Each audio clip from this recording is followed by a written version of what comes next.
Shalom Bapak Ibu Saudaraku yang saya kasih dalam Tuhan Yesus Kristus. Tema kita kali ini adalah bermegah dalam salib Kristus yang terambil dari Galatia 6 ayat 11 sampai 18. Untuk itu saudaraku, mari kita siapkan hati kita dan juga Alkitab kita. Saat firman Tuhan berbicara, biarlah kita izinkan Allah ambil bagian untuk memimpin pemberitaan firman ini dan sungguh-sungguh memberkati setiap kita. Mari kita berdoa. Bapa kami dalam surga, sungguh kami bersyukur atas kesempatan yang boleh Kau berikan bagi kami untuk kembali kami belajar dari firman-Mu. Mohon pimpinan Roh Kudus di saat kami mendengarkan pemberitaan firman-Mu. Kendalikan hamba-Mu yang terbatas, hina dan lemah ini. Biarlah kuasa urapan Tuhan menyertai hamba-Mu, memberkati seluruh saudara kami dimanapun berada. Engkau berkati mereka juga, sehingga firman-Mu tidak sia-sia kami dengar. Dan terima kasih buat kesempatan ini, dan kami berdoa dalam nama-Mu Tuhan Yesus. Haleluya, amin.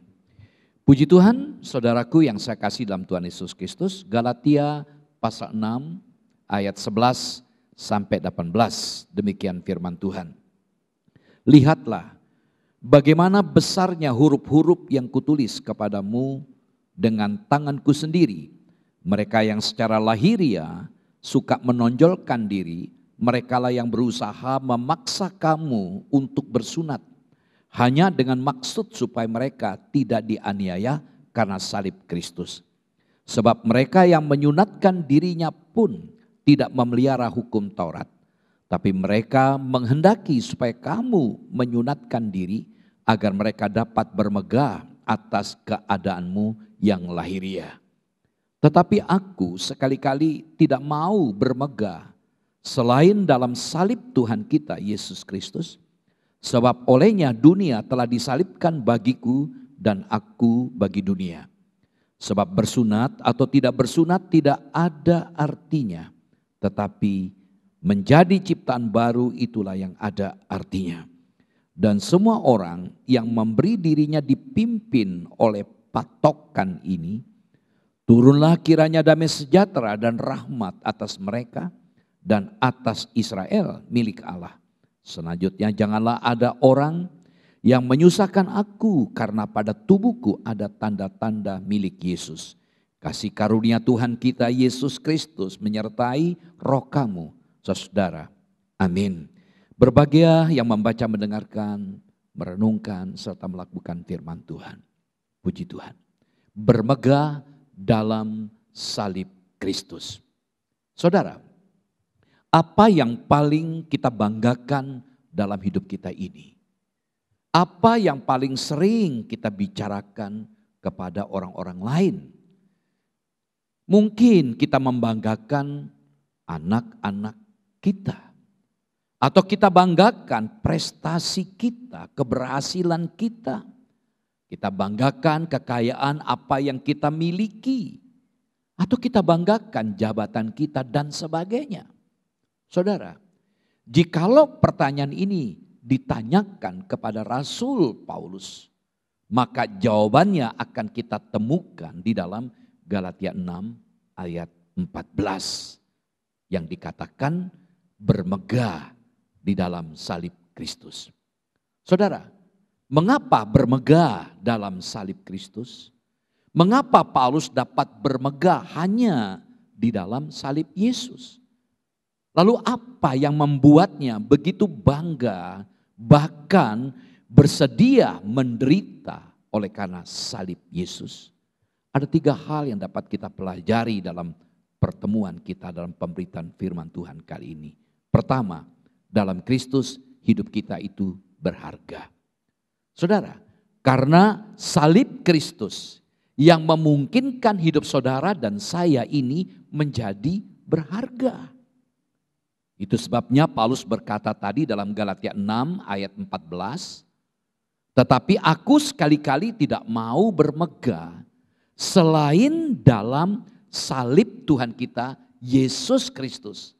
Sebab olehnya dunia telah disalibkan bagiku dan aku bagi dunia. Dalam versi firman Allah yang hidup, Galatia 6:14 mengatakan demikian, kiranya Allah menolong saya untuk tidak menyombongkan diri tentang apapun, kecuali salib Tuhan kita Yesus Kristus. Karena salib itu minat saya sudah sejak dahulu saya matikan, dan perhatian dunia kepada saya juga sudah lama mati. Puji Tuhan. Saudara, bermegah itu bukan berarti pongah. Sebab sumber dan isi kemegahan kita itu adalah kasih karunia dan kuasa Allah di dalam Kristus.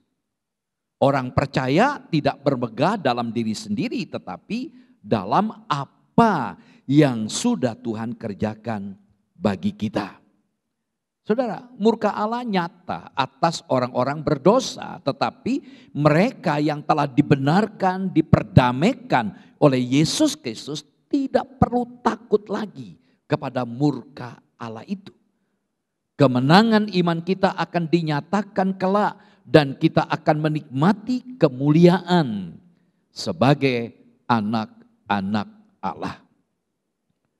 Nah, kata bermegah dalam bahasa Yunaninya, dalam bahasa aslinya kata bermegah ini menggunakan kata kaukomai, yaitu berarti kita menganggap dan membutuhkan sesuatu yang penting sehingga itu menjadi dasar atau sumber di dalam hidup kita. Artinya bermegah dalam salib Kristus berarti sesuatu yang penting dalam hidup ini yang kita butuhkan adalah salib Kristus. Tanpa salibnya maka kita tidak akan mungkin diselamatkan, maka kita akan binasa. Nah saudara, Paulus tidak membanggakan apapun dari dirinya sendiri. Meskipun dia memiliki sesuatu yang patut dia banggakan. Kita bayangkan dia bisa menghafal kitab Taurat sejak remaja. Dia memiliki pelayanan yang luar biasa. Pengalaman rohani yang spektakuler ketika rohnya sempat diangkat ke sorga. Dan mengalami sorga. Tapi dia tidak membanggakan hal itu saudara. Dia mengatakan dengan singkat dan tegas. Kebanggaan dia satu-satunya adalah salib Kristus. Saudara, pada zaman itu salib itu merupakan simbol penghukuman yang paling kejam. Orang yang disalib dibiarkan mati secara perlahan. Salib Kristus lambang kematian yang mengerikan yang diderita oleh juru selamat kita untuk keselamatan kekal kita. Kini menjadi pemisah yang memisahkan dunia dari kita dan kita dari dunia. Perhatikan kata dunia di sini berarti segala sesuatu yang berlawanan dengan Allah, dengan kerajaan dan kebenarannya. Kata dunia berarti segala sistem yang bertentangan dengan Allah. Perhatikan ungkapan dalam ayat Galatia 6:14 tadi dikatakan sebab olehnya dunia telah disalibkan bagiku dan aku bagi dunia. Ungkapan ini berbicara tentang kematian orang percaya terhadap hukum dan kehidupan mereka bagi Allah dalam Kristus. Nah, oleh karena itu Paulus menekankan agar orang-orang Galatia tahu siapa Kristus dalam hidup mereka. Kalau mereka mau bermegah, bermegahlah karena salib Kristus. Dengan jalan salib kita telah menerima hidup berharga dari Allah. Dunia bukan tempat yang kekal bagi kita. Karena itu saudaraku janganlah kita duniawi. Saudara, bagi Rasul Paulus satu-satunya alasan untuk bermegah adalah salib Kristus. Percaya kepada salib bukan saja berarti percaya bahwa Kristus mati bagi kita, tetapi juga sadar bahwa kita harus menganggap diri kita mati bersama-sama dengan Kristus. Bila kita mati bersama-sama dengan Kristus, cara hidup dunia tidak lagi berkuasa atas hidup kita, saudara. Ini sesuatu yang luar biasa. Ini membuat kita bangga. Namun sering kali kita kehilangan cara pandang ini. Di mana Yesus sudah melepaskan kita dari dunia. Terutama ketika kita sedang mengalami pergumulan hidup. Ketika kita sedang diperhadapkan dengan kesulitan. Dan kita merasa terhina ketika kita dalam kondisi yang begitu berat. Sehingga kita melihat diri kita tidak berharga. Diri kita tidak diperhatikan oleh Allah. Apa kata Alkitab, saudara? Dalam Yesaya 43 ayat 3 sampai 4 mengatakan demikian. Sebab akulah Tuhan Allahmu yang maha kudus, Allah Israel, juru selamatmu. Aku menebus engkau dengan Mesir dan memberikan engkau Ethiopia dan Sheba sebagai gantimu. Oleh karena engkau berharga di mataku dan mulia dan aku ini mengasihi engkau, maka aku memberikan manusia sebagai gantimu dan bangsa-bangsa sebagai ganti nyawamu. Mari kita konsentrasi dengan ayat ini. Ya, aku menebus engkau. Ini sesuatu yang menarik di mana Allah berbicara pada umat Yehuda yang sedang dalam penindasan, penjajahan. Dan Tuhan berkata, aku menebus engkau. Dengan apa Tuhan menebus? Dikatakan dengan Mesir, Ethiopia, Sheba sebagai ganti. Luar biasa. Dan apa menjadi alasan Tuhan menggantikan mereka dengan Mesir, Ethiopia, Sheba? Oleh karena mereka berharga di mata Tuhan. Dan Tuhan mengatakan, aku mengasihi engkau. Maka aku memberikan manusia sebagai gantimu. Ini sesuatu yang luar biasa, saudara. Dari ayat ini kita bisa melihat, mengambil sebuah kesimpulan. Bahwa kalau sampai Allah memperlakukan umat Yehuda, menebus mereka dengan Mesir, Ethiopia, dengan Sheba sebagai ganti mereka, lebih-lebih saudara dan saya. Ya, di mana Yesus mati di atas kayu salib untuk saudara dan saya. Apa yang kita banggakan dengan diri kita? Kalau sampai Yesus mati di salib bukan karena ada andil, ada jasa dari kita, ada perbuatan-perbuatan yang membanggakan. Sehingga Tuhan rasanya berat ingin membalas jasa kita. Tidak. Alkitab katakan ketika kita berdosa, Dia mati untuk kita. Puji Tuhan. Saudara, kita melihat sebagai contoh kisah Tuhan Yesus disalib dan didampingi oleh dua penjahat ikut disalib. Mari kita lihat dalam Lukas 23 ayat 42-43. Lalu ia berkata, Yesus, ingatlah akan aku apabila engkau datang sebagai raja. Kata Yesus kepadanya, aku berkata kepadamu, sesungguhnya hari ini juga engkau akan ada bersama-sama dengan aku di dalam Firdaus. Saudara, untuk lebih jelasnya saya ingin mengungkapkan hal ini. Ada dua penjahat yang ikut disalib. Salah seorang penjahat yang disalib bersama dengan Tuhan Yesus, meskipun berada dalam status terpidana seperti Tuhan Yesus, dia justru menghujat Yesus. Itu diungkapkan dalam Lukas 23 ayat 39. Penjahat ini setuju dengan segala olo-oloan dan ejekan orang banyak yang didengarnya. Di mana kata-kata mereka menghujat Yesus. Tapi yang menarik, penjahat yang kedua terbuka mata hatinya. Melihat tidak ada kesalahan yang bisa ditudingkan kepada Yesus.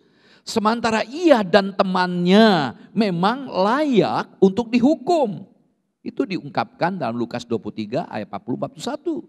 Dan ia menyadari bahwa Yesus itu disalib meski tanpa kesalahan apapun. Penjahat itu menyadari ketidakadilan yang dialami oleh Yesus.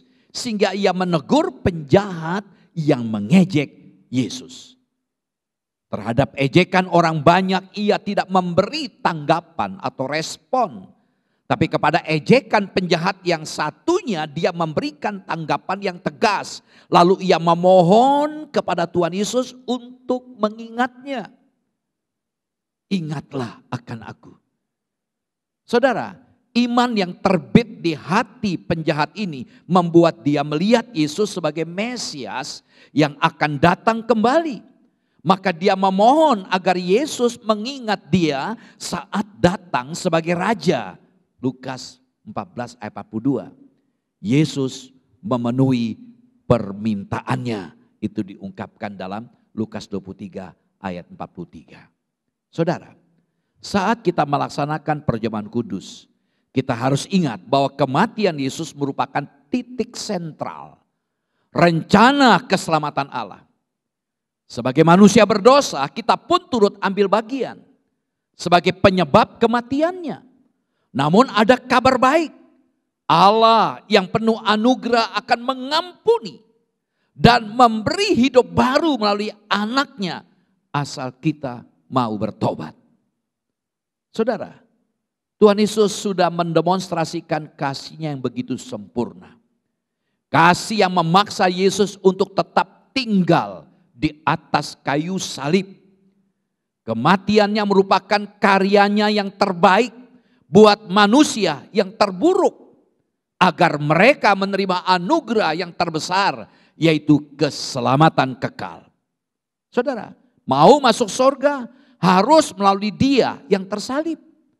Dia yang tersalib kini ada di sorga untuk menyambut orang-orang yang memakai tanda salib. Artinya orang-orang percaya kepada karya Yesus di atas kayu salib. Saudara, kisah seorang cendekiawan yang terkenal. Ia dikenal luas dan dikagumi karena buku-buku yang dia tulis dan mata kuliah yang dia ajarkan.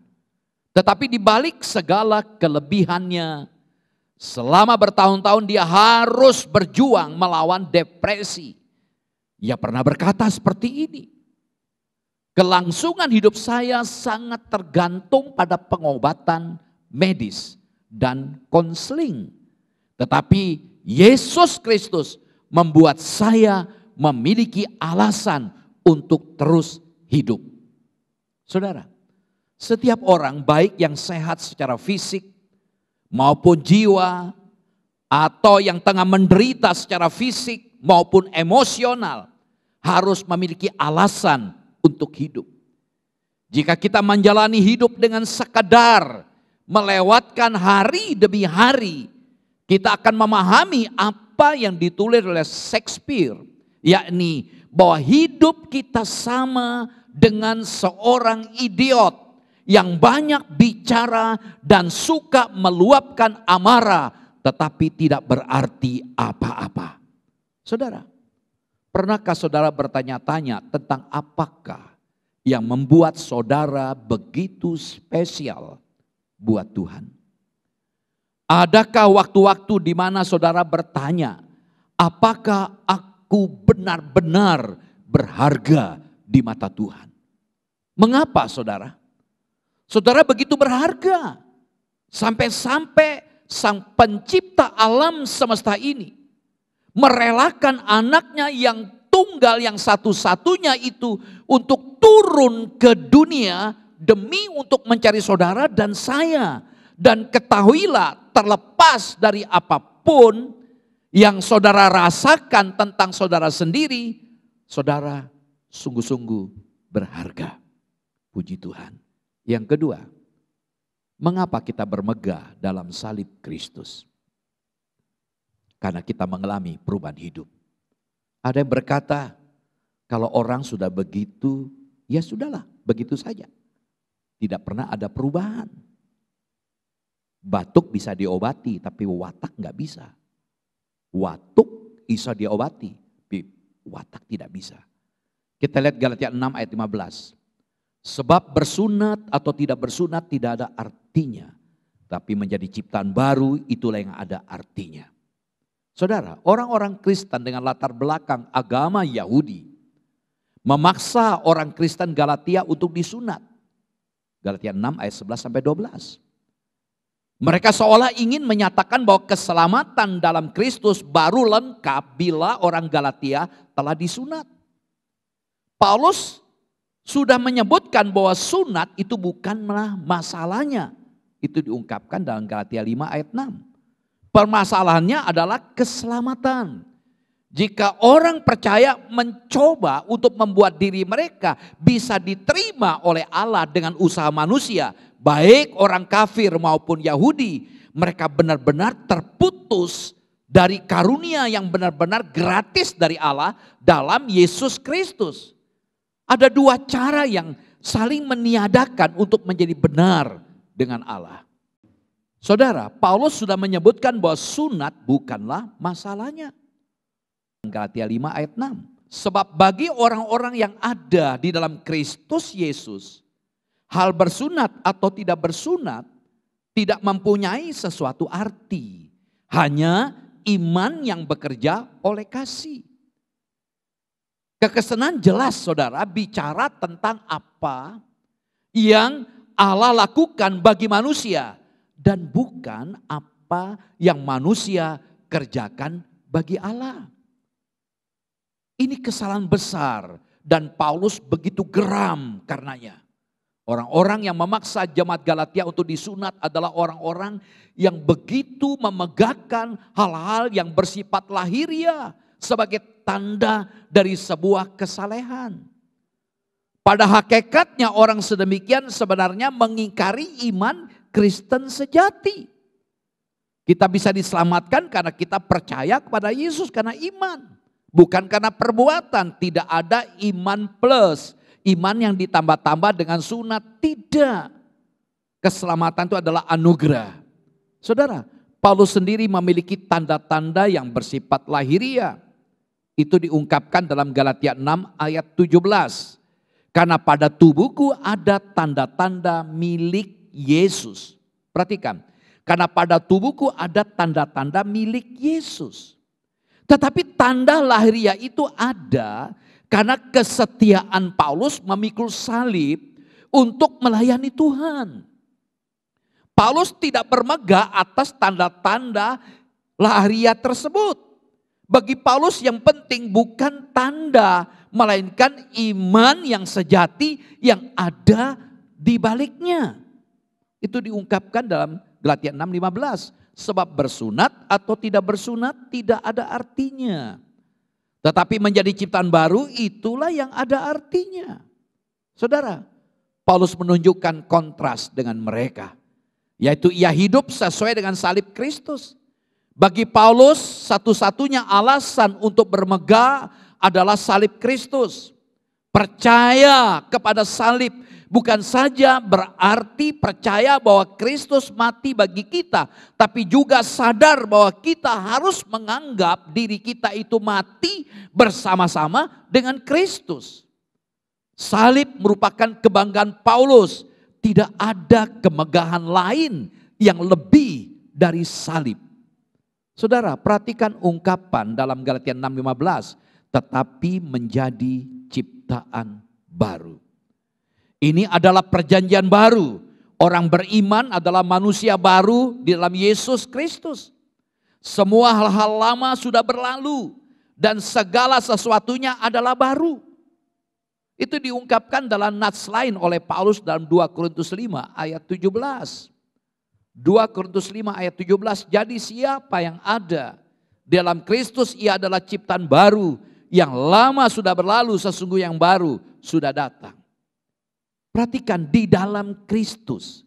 Ini berbicara tentang posisi kita di dalam Kristus. Dalam Kristus kita adalah ciptaan baru. Yesus Kristus sudah mati di salib. Sehingga semua orang percaya menjadi ciptaan baru. Hal-hal lahiriah seperti sunat ataupun tidak bersunat tidak harus dipermasalahkan. Karena tidak ada artinya. Lebih penting dan bermakna adalah iman kepada Kristus yang menjadikan saudara dan saya ciptaan baru. Saudara, sebab sunat tidak menyelamatkan. Meskipun di kalangan orang Yahudi sunat itu merupakan suatu kewajiban yang harus dilakukan jika mau selamat. Keselamatan yang diperoleh setiap orang bukan dari usaha diri, tapi merupakan anugerah Allah. Peristiwa salib, mereka yang telah diselamatkan dan hidup sebagai ciptaan baru akan mengalami sukacita, rahmat, dan damai sejahtera dari Allah di dalam kehidupannya. Puji Tuhan. Perhatikan ungkapan yang lama sudah berlalu. Ini ditulis dalam bentuk waktu aorist, bentuk past tense. Nah, dalam bentuk aorist itu merujuk pada suatu tindakan selesai pada masa lalu. Jadi hanya sekali terjadi. Ini merujuk kepada pertobatan. Dan karenanya berarti suatu perubahan menentukan yang terjadi pada saat kelahiran baru. Lalu ungkapan selanjutnya, yang baru sudah datang. Yang baru sudah datang, ditulis dalam bentuk perfect tense. Yang menunjuk pada suatu tindakan yang lengkap di masa lalu dengan hasil yang abadi. Ini mendramatisasi perubahan kekal yang dihasilkan pada saat lahir baru.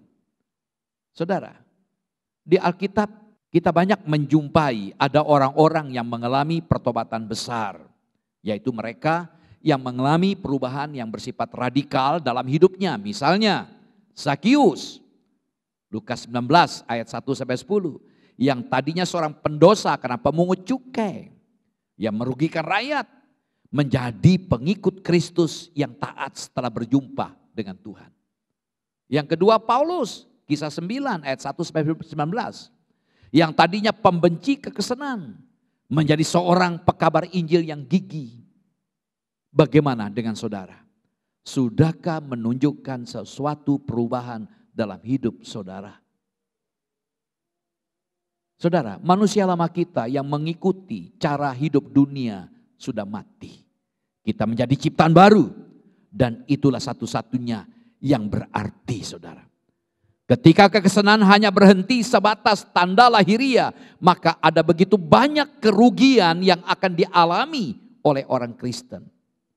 Hati-hati dengan kemunafikan, dari luar kelihatannya saleh, tapi di dalam imannya keropos. Bagaimana mungkin kekesenan seperti itu bisa bertahan menghadapi badai pencobaan? Saudara, semudah orang menyembunyikan kalung salib agar tidak ketahuan sebagai orang Kristen. Segampang itulah orang menyangkal Tuhannya kalau kualitas kekesenannya hanya sebatas kulit. Iman sejati akan mewujud dalam kesaksian hidup yang memberkati orang lain. Iman yang menghasilkan buah kebaikan lebih bermakna daripada sekadar tanda lahiriah. Yang ketiga, hidup dalam kasih Kristus. Galatia 6 ayat 16 mengatakan demikian.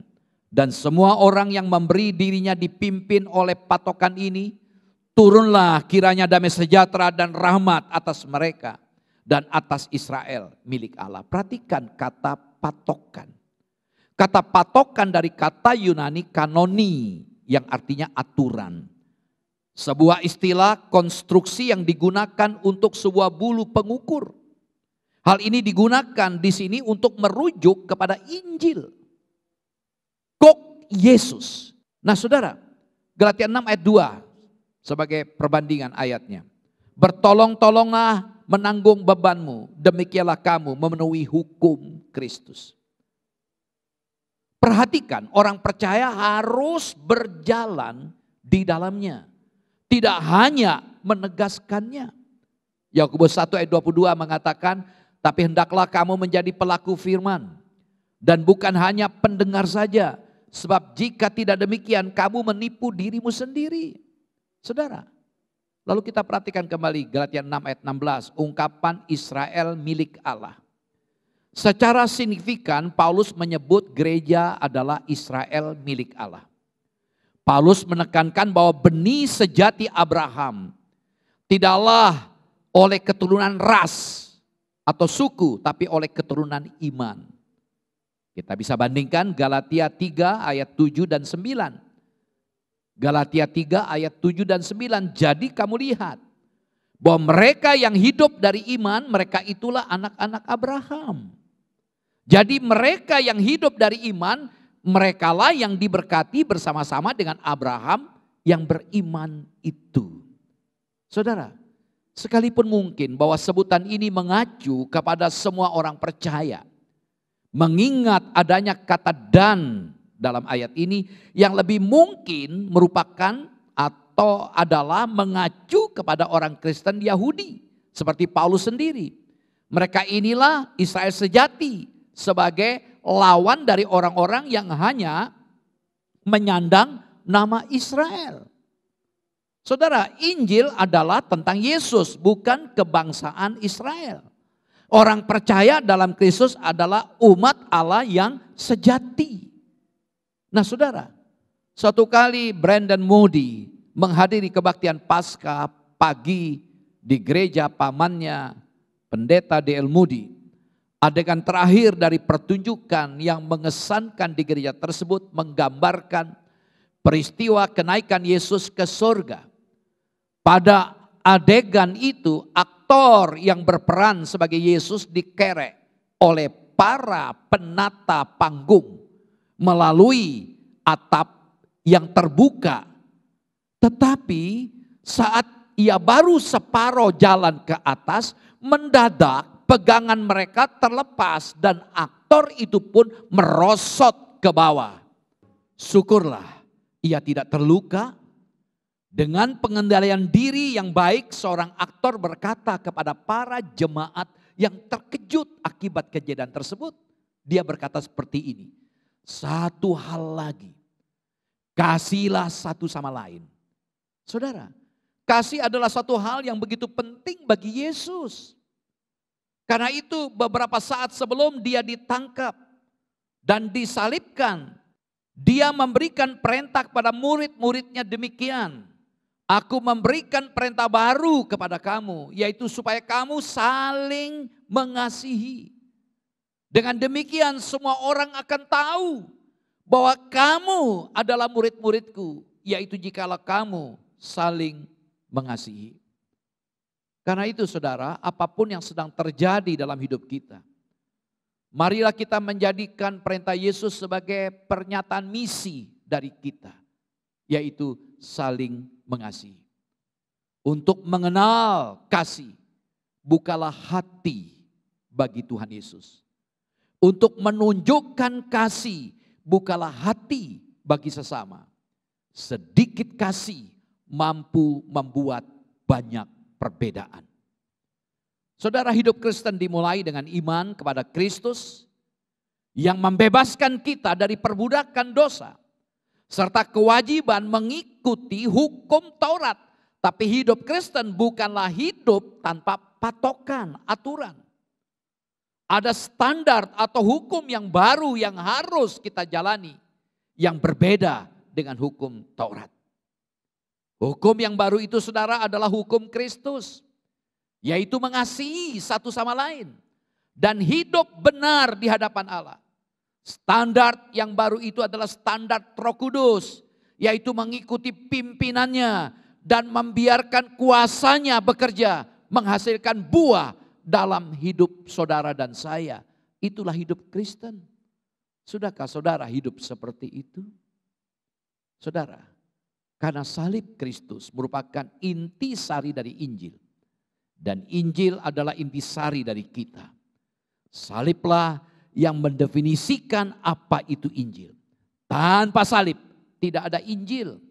Tanpa Injil tidak ada iman Kristen. Agama pada pokoknya mengajarkan bahwa ketaatan merupakan syarat untuk keselamatan. Saya taat kepada Tuhan supaya saya bisa diselamatkan. Tetapi Injil sebaliknya, ketaatan merupakan tanggapan atau respon yang muncul karena kita telah diselamatkan. Saya diselamatkan, maka saya harus taat kepada Tuhan. Akhirnya saudara, sebagai konklusi, karena itu kita patut bermegah di dalam salib Kristus. Karena apa? Pertama, di dalam Kristus hidup kita berharga. Sehingga kita mampu menerima diri apa adanya dan menghargai Tuhan dalam segala aspek kehidupan kita. Ketika kita merasa terhina, kita tidak akan pernah tersinggung. Karena kita betul-betul berharga di hadapan Tuhan. Yang kedua, mengalami perubahan hidup. Orang dunia berkata seseorang tidak mungkin bisa berubah. Tapi saya berkata dalam Kristus kita pasti dimampukan untuk berubah menjadi ciptaan baru. Yang ketiga, hidup dalam kasih Kristus. Karena itu marilah kita praktekkan kasih Kristus. Biarlah kasih Kristus menjadi gaya hidup setiap kita yang beriman. Ini menjadi alasan kenapa kita bermegah dalam salib Kristus. Amin. Mari kita berdoa.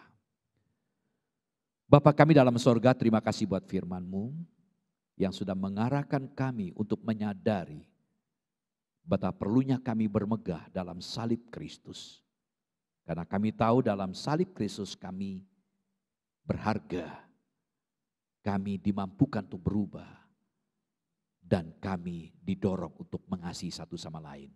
Terima kasih, hamba-Mu sudah berhenti berbicara. Terjemahkanlah firman-Mu itu dalam setiap hati kami masing-masing. Terima kasih, kami bersyukur dan kami berdoa dalam nama-Mu Tuhan Yesus. Haleluya. Amin. Shalom, Tuhan Yesus memberkati.